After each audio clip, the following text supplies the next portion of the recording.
Well. En ce qui nous concerne, le Well ne tire pas son nom d'une marque de collant réputée. Non. Ce n'est pas non plus un petit village situé dans la commune néerlandaise de Bergen.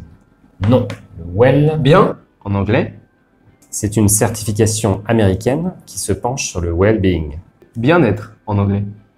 C'est un organisme américain, le International Wellbeing Institute, qui a développé cette certification. Gwenaël, dis-moi, quel est l'impact d'un bâtiment sur le confort, la santé et le bien-être des personnes qui l'occupent? Très bonne question, Nicolas. Je suis content que tu me la poses, car le Well y répond de manière très concrète et précise, avec des solutions autour de cette problématique. 1.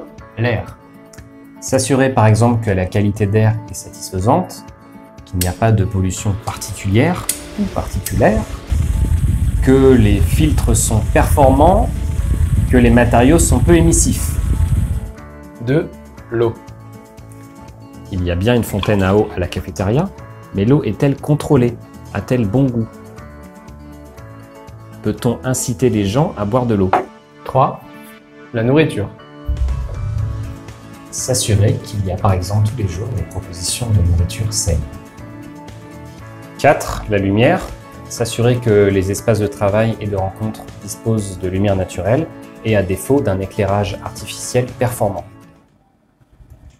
La lumière. 5. Le fitness. Promouvoir les déplacements, que ce soit à l'extérieur, Comme à l'intérieur, en intégrant par exemple des escaliers, des circulations agréables ou encore des espaces de fitness. 6. Le confort.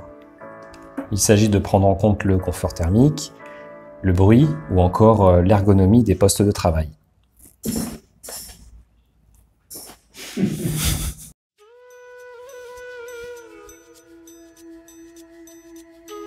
Et enfin, 7. Le mind, l'esprit. Ce sont les actions mises en place pour favoriser le bien-être, en intégrant par exemple l'art, la culture et la nature, pour amener de la sérénité au bureau.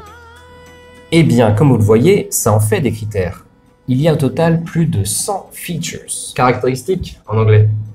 Elles sont plus ou moins exigeantes, certaines sont obligatoires, d'autres sont facultatives.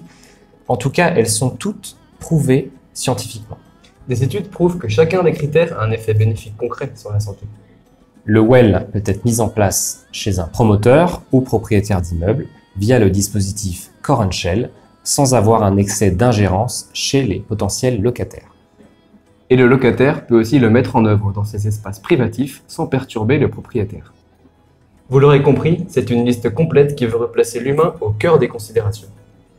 Et le Well est en évolution perpétuelle avec la V2 qui est sortie en version pilote en juin 2018 et qui offre une approche plus complète avec de nouveaux thèmes et plus simple à mettre en œuvre avec plus de flexibilité. Et c'est intéressant pour vous, dirigeants, si vous vous sentez concerné par la santé de vos employés et la responsabilité sociale de votre entreprise.